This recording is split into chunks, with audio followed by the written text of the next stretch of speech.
Nic Naitanui is undoubtedly one of the most entertaining players to watch in the AFL, but he's also divisive. When you say the name Naitanui, a variety of different adjectives come to mind. Exciting, athletic, physical, game-breaking, and perhaps, depending on who you ask, overrated. As a ruckman, it's fair to say Naitanui is a bit of an unprecedented player. Not only does his incredible vertical leap set him apart, but his ability to then impact the contest with his follow-up ground ball work is second to none for a ruck. When the ball hits the deck, Naitanui becomes an incredibly impactful inside mid. His combination of lightning-quick reaction time, strong tackling, and deft handballing ability have led to plenty of damaging clearances for the Eagles, as well as often preventing the opposition from winning the ball cleanly as well. Naitanui's specific skill set make him a pretty unique ruckman. While his outstanding capabilities set him apart, he also has clear deficiencies in his game. Traditional ruckmen are expected to be able to move around the ground consistently, moving from stoppage to stoppage, winning the ball around the ground to some extent, or perhaps swinging forward and back to plug holes for his side. These are areas of relative weakness for Naitanui.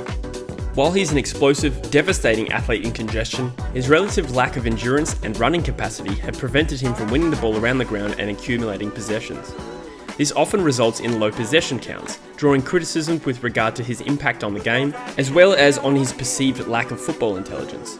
And while he's been known to take a classic hanger or two, his marking and set shot game has never really been strong or consistent enough to make him a threat as an aerial forward.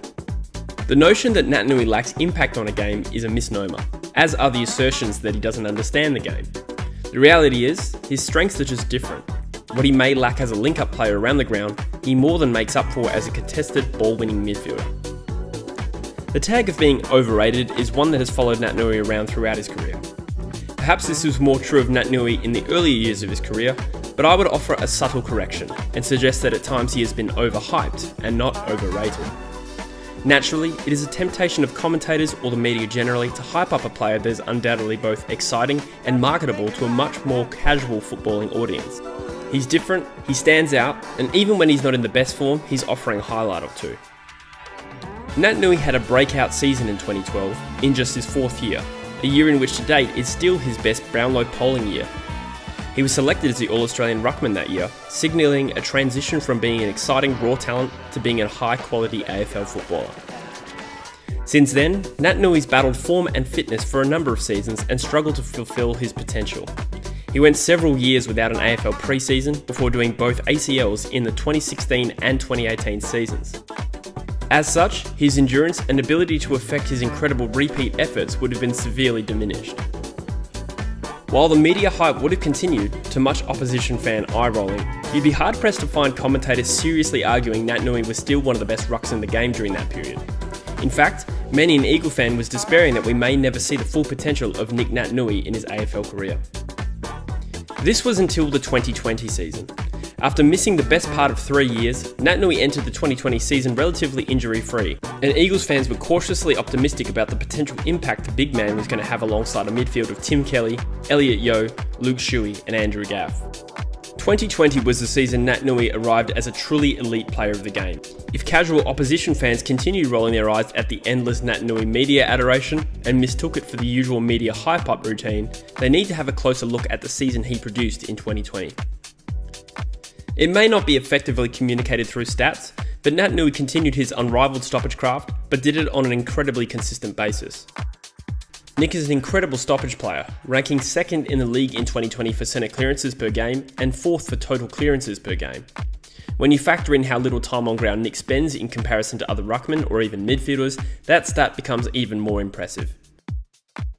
At the end of 2020, Naitanui took home his first John Worsfold medal and second All-Australian jumper, capping off an incredible individual season. He's continued that red-hot form into 2021 as well, averaging a whopping 7 clearances a game, in addition to all those he effects through his prodigious tap work.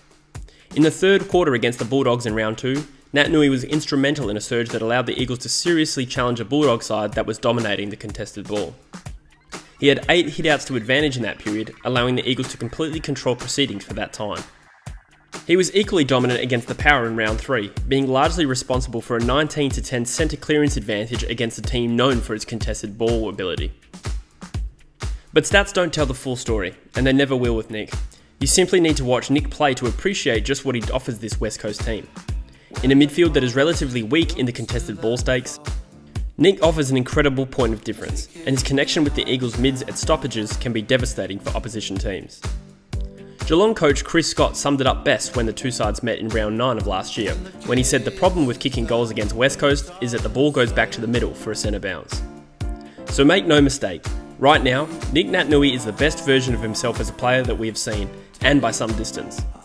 He may not be able to spend as much time on the ground as other rucks or help transition the ball around the ground consistently, but what he offers the team in the centre of the ground and particularly forward stoppages more than makes up for it. Make no mistake, since the start of 2020, he's become the West Coast Eagles' best player.